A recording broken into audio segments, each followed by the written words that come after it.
శేషశైలవాత కోటి గురాకులలో తిలకమ్మ ఎన్నెల చిరునవ్వుల ఇరజింపటాణి ఘంటసాల జన్మత వచ్చిన గంభీరమైన స్వరంతో పట్రాయని సీతారామ శాస్త్రి వద్ద క్షుణ్ణమైన శాస్త్రీయ సంగీత శిక్షణతో తెలుగు సినీ సంగీతం విభిన్నమైన వ్యక్తిత్వాన్ని సంతరించుకోవడానికి దోహదపడ్డాడు. ఘంటసాల తెలుగు సినిమా తొలితరం నేపథ్య గాయకులలో ఒకరు. వ్యాఖ్యానంతో సహా ఆయన ఆలపించిన భగవద్గీత తెలుగు నాట అత్యంత ప్రజాదరణ పొందింది. ఆ గాన గంధర్వుడి జన్మ దినోత్సవం సందర్భంగా 6/9 టీవీ అందిస్తున్న ప్రత్యేక కథనం.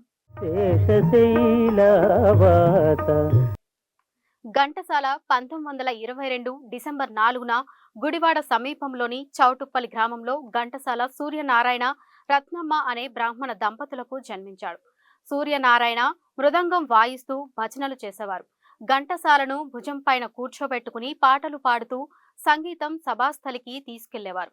ఘంటసాల అక్కడ జరుగుతున్న భజనలు వింటూ పాటలు పాడుతూ నాట్యం చేసేవాడు. ఘంటసాల నాట్యానికి ముగ్ధులై అతన్ని బాలభరతుడు అని పిలిచేవారు. ఘంటసాల 11వ ఏట తండ్రి సూర్యనారాయణ మరణించారు. చివరి రోజుల్లో సంగీతం గొప్పదనాన్ని ఘంటసాలకు వివరించి ఆయన్ను గొప్ప సంగీత విద్వాంసుడిని అవమని కోరారు. ఆయన మరణంతో ఘంటసాల కుటుంబ పరిరక్షణను రత్తమ్మ గారి తమ్ముడు ర్యాలీ పిచ్చయ్య చూసుకోవడం మొదలుపెట్టారు. తండ్రి ఆశయం నెరవేర్చడానికి ఘంటసాల సంగీత గురుకులాలలో చేరిన ఆ కట్టుబాట్లు తట్టుకోలేక వెనక్కు వచ్చేశాడు. ఒకసారి సమీప గ్రామంలో జరిగిన సంగీత కచేరీలో విద్వాంసులతో పోటీపడి ఓడిపోయి నవ్వుల పాలయ్యాడు. అప్పటి నుండి ఆయనలో పట్టుదల పెరిగింది. తనకు తెలిసిన కొందరు సంగీత విద్వాంసుల ఇళ్లల్లో పనిచేస్తూ సంగీతం అభ్యసించడానికి నిశ్చయించుకున్నాడు. 2 ఏళ్ల కాలంలో ఒక ఇంట్లో బట్టలు ఉతకడం, మరొక ఇంట్లో వంట చేయడం నేర్చుకోవాల్సి వచ్చింది. ఆలస్యమైన తన తప్పు తెలుసుకున్న ఘంటసాల తన దగ్గరున్న 40 రూపాయల విలువగల ఉంగరాన్ని 8 రూపాయలకు అమ్మి అప్పటి ఆంధ్ర రాష్ట్రంలో ఏకైక సంగీత కళాశాల ఉన్న విజయనగరం చేరుకున్నాడు. విజయనగరం చేరినప్పటికీ వేసవి సెలవుల కారణంగా కళాశాల మూసి ఉంది. ఆ కళాశాల ప్రిన్సిపల్ దగ్గరకు వెళ్లి అభ్యర్థించగా ఆయన కళాశాల ఆవరణలో బస చేయడానికి అనుమతి ఇచ్చాడు. ఘంటసాల అక్కడ ఉంటూ రోజుకొక ఇంట్లో భోజనం చేస్తూ ఉండేవాడు. ఒకసారి తోటి విద్యార్థులు చేసిన తప్పుకు ఘంటసాలను కళాశాల నుండి బహిష్కరించారు. అది తెలిసి వారాలు పెట్టే కుటుంబాల వారు తమ ఇళ్లకు రావద్దన్నారు. గత్యంతరం లేక ఆ ఊరి ఎల్లమ్మ గుడికి వెళ్లి తలదాచుకున్నాడు. అప్పుడు ఆ గుడికి వచ్చిన పట్రాయని సీతారామ శాస్త్రి ఘంటసాల గురించి తెలుసుకుని తన ఇంట ఉచితంగా సంగీత శిక్షణ ఇవ్వడానికి అంగీకరించారు. ఘంటసాల తన జీవితంలో ఎన్నోసార్లు గురువంటే అతనే అని చెప్పేవాడు.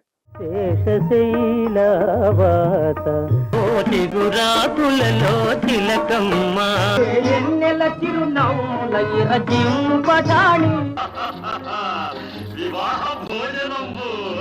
శాస్త్రి చాలా పేదవాడు కావడంతో ఘంటసాలకు భోజన సదుపాయాలు కల్పించలేకపోయాడు. ఆకలితో ఉన్న ఘంటసాలకు ఒక సాధువు జోలె కట్టి ఇంటింటా అడుక్కోవడం నేర్పించాడు. భుజాన జోలె కట్టుకుని వీధి వీధి తిరిగి 2 పూటలకు సరిపడే అన్నం తెచ్చుకునేవాడు. మిగిలిన అన్నాన్ని ఒక గుడ్డలో పెడితే చీమలు పడుతుండేవి. గిన్నె కొనుక్కోవడానికి డబ్బులు లేక మేనమామకు ఉత్తరం రాయగా అతను పంపిన డబ్బుతో ఒక డబ్బా కొనుక్కొని అందులో అన్నం భద్రపరిచేవాడు. వేసవి సెలవులు పూర్తయిన తర్వాత ఘంటసాల కళాశాలలో చేరాడు. శాస్త్రి శిక్షణలో 4 సంవత్సరాల కోర్సును 2 సంవత్సరాలలో పూర్తి చేశాడు. తర్వాత కొన్నాళ్లు విజయనగరంలో సంగీత కచేరీలు చేసి మంచి పేరు తెచ్చుకుని తన సొంత ఊరు అయిన చౌటుపల్లెకు చేరి అక్కడ ఉత్సవాలలో, వివాహ మహోత్సవాలలో పాటలు పాడుతూ సంగీత పాఠాలు చెప్పేవాడు. 1942లో స్వాతంత్ర సమర యోధునిగా క్విట్ ఇండియా ఉద్యమంలో పాల్గొని 2 సంవత్సరాలు అలీపూర్ జైల్లో నిర్బంధంలో ఉన్నాడు.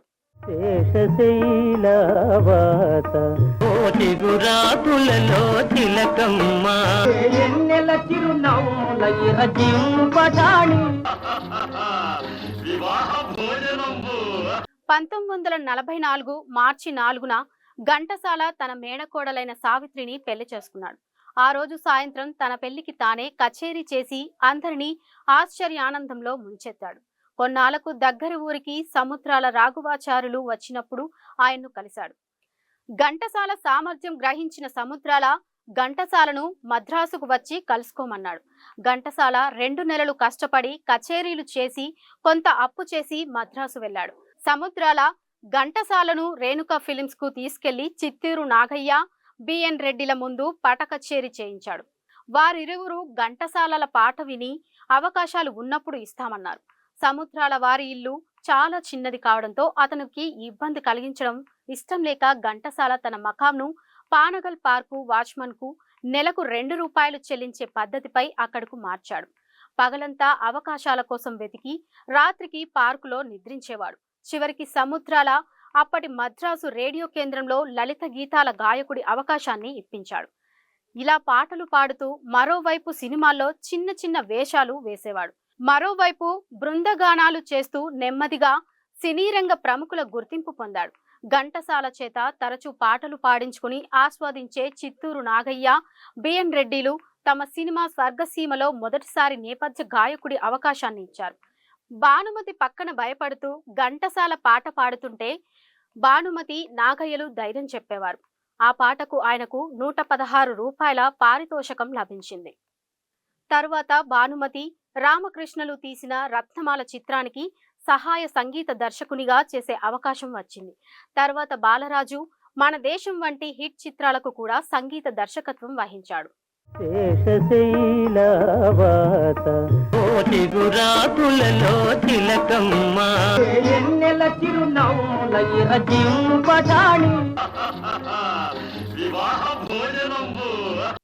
పంతొమ్మిది 1951లో పాతాళ భైరవి విజయంతో ఘంటసాల పేరు ఆంధ్రదేశమంతా మారుమ్రోగింది. అప్పుడే మద్రాసులో ఇల్లు కొనుక్కొని తన కుటుంబాన్ని తీసుకువచ్చారు. తరువాత విడుదలైన మల్లీశ్వరి చిత్రంలోని పాటలు అత్యంత ప్రజాదరణ పొందడానికి సాలూరి రాజేశ్వరరావు సంగీతానికి ఘంటసాల గాత్రం తోడవడమే. 1953లో వచ్చిన దేవదాసు ఘంటసాల సినీ జీవితంలో కలికితురాయిగా నిలిచిపోయింది. ఆ చిత్రంలో తన నటన కంటే ఘంటసాల గాత్రమే తనకు ఇష్టమని అక్కినేని నాగేశ్వరరావు చెబుతుంటారు. 1955లో విడుదలైన అనార్కలి చిత్రం మరింత గొప్ప పేరు తెచ్చింది. 1957లో విడుదలైన మాయాబజార్ సినిమా పాటలు తెలుగు సినీ చరిత్రలో అగ్రతాంబూలం అందుకున్నాయి. 1960లో విడుదలైన శ్రీ వెంకటేశ్వర మహత్యం సినిమాలోని శేషశైలవాస శ్రీ వెంకటేశ పాటను తెరపైన కూడా ఘంటసాల పాడగా చిత్రీకరించారు. ఎటువంటి పాటైనా ఘంటసాల మాత్రమే పాడగలడు అన్న ఖ్యాతి తెచ్చుకున్నాడు. 1970 వరకు దాదాపు ప్రతి పాట ఘంటసాల పాడినదే. ఏ నోట విన్నా అతను పాడిన పాటలే.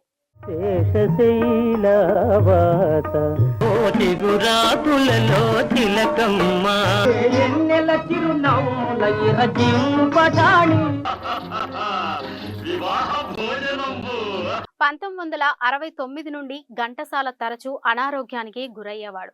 1970లో అతనికి పద్మశ్రీ అవార్డు లభించింది. 1971లో ఐరోపాలో, అమెరికాలో ప్రదర్శనలు ఇచ్చి సంగీత ప్రియులను రంజింపజేశాడు. 1972లో రవీంద్ర భారతిలో ప్రదర్శన ఇస్తున్నప్పుడు గుండె నొప్పి అనిపించడంతో హాస్పిటల్లో చేరాడు. అప్పటికే మధుమేహంతో బాధపడుతూ ఉన్నాడు. చాలా రోజులు చికిత్స అనంతరం హాస్పిటల్ నుండి డిశ్చార్జ్ అయ్యాడు. అప్పుడే ఆయనకు భగవద్గీత పాడాలన్న కోరిక కలిగింది. భగవద్గీత పూర్తి చేసిన తరువాత సినిమా పాటలు పాడకూడదు అనుకున్నాడు. 1973లో భక్త తుకారం, జీవన తరంగాలు, దేవుడు చేసిన మనుషులు మొదలైన హిట్ చిత్రాలకు పాటలు పాడాడు. 1974 నాటికి అతను ఆరోగ్యం పూర్తిగా క్షీణించింది. చివరికి 1974 ఫిబ్రవరి 11న ఆసుపత్రిలో కన్నుమూశాడు.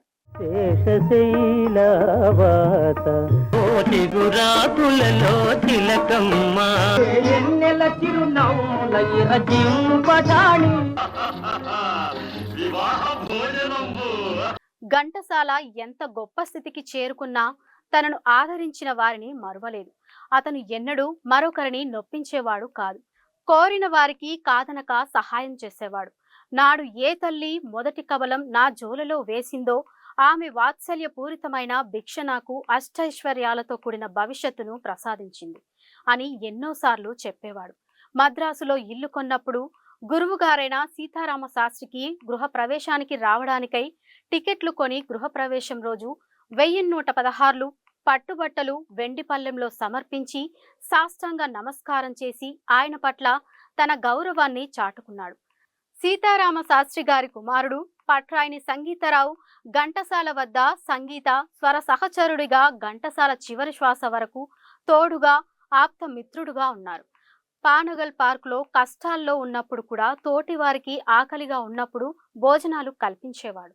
శేషశైలవాత కోటి గురాకులలో తిలకమ్మ ఎన్నెల చిరునవ్వుల ఇరజింపటాణి